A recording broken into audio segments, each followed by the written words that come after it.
What's up everybody, Typical Gamer here with your daily GTA 5 news, tips, tricks, Easter eggs, guides, and more. And today I'm going to do a quick review of the I'm Not a Hipster event playlist that is giving double GTA money this weekend. And I'll be letting you know if it's worth playing for fun or if it's a good source to get money fast and rank up quickly. Basically, I'm going to answer the question, should I try this out?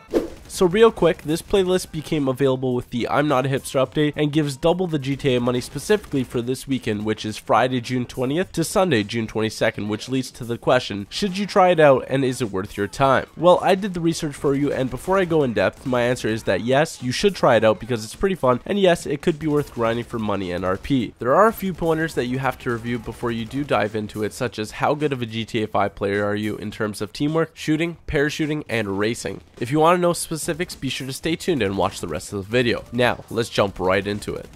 The I'm Not a Hipster event playlist features 4 new jobs which mostly incorporate the new content available in the I'm Not a Hipster update, or are in hipster-esque areas of the game like Mirror Park. It takes around 20 minutes to fully complete, and if you come in first place in most of the jobs, you can net nearly $150,000 per hour, which is pretty great while having some fun and changing things up. The playlist starts with a capture job that requires a minimum of 2 players to play and can have a maximum of 8. The job itself is pretty basic. You have to head to the middle of the map, pick up a taxi, and bring it back to your base to score. The first team to score 8 times wins the match, and that's a cool 5,600 and a bunch of RP, which changes depending on levels. There's nothing too fancy about this map. You start off with a pistol, and upgraded weapons are pretty far and spread out. It can be pretty fun when you're playing with your friends, as once lots of cars start piling up at the taxi area, it gets hard to get out, and because you cannot break through the fences, it leads to some mayhem. Also remember that you can bet up to $10,000 on your team, so if you're confident in your team's shooting and driving abilities and want to earn some extra cash, go ahead.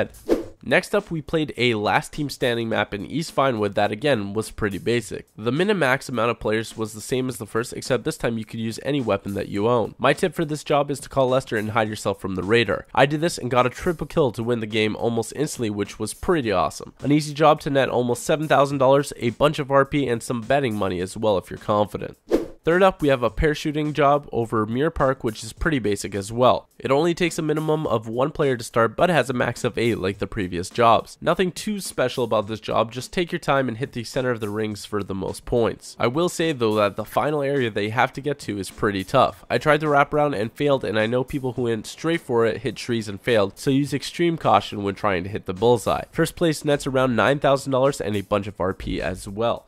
Finally, the last job is a land race where you have to use a new pig alley, which is pretty slow and turns like a bathtub. This race needs a minimum of 1 player to start and has a maximum of 16 players. The route for this race is pretty simple with nothing too interesting or fancy and takes a decent amount of time to complete. Coming first in this race though netted me a whopping $24,000, a ton of RP, and an extra $8,000 from betting $10,000 at the start of the race, which means I got $32,000 for coming in first. All in all, these jobs have nothing truly spectacular about them and they're pretty bland, but they're worth giving a shot with your friends because of the double money bonus, and who knows, maybe you'll enjoy it enough to play it over and over again because it does have a nice cash and RP incentive, but that all really depends on how well you and your team does while playing the jobs. That's it for today's video, but what I want to know is which one of these jobs from the I'm Not a Hipster event playlist is your favorite? And do you think this playlist is worth playing if it wasn't for the double cash this weekend? Be sure to leave a comment below with your thoughts. As always, I want to thank you for watching the video. If you enjoyed the video and found it useful, be sure to press that like button for me, and also be sure to subscribe for more daily, top-notch GTA 5 videos. I also want to say that everyone in this video is a subscriber, and I asked for people to come play with me. I needed help with the video, which was this video. I asked them on Twitter. So guys, if you want to come play and help with the video sometime, definitely Twitter is the spot to be. So twitter.com/typicalgamer. Be sure to follow me there for your chance to come play with me, and I have a bunch of other cool stuff there as well. Thanks for watching. I hope you have an awesome day, and peace out.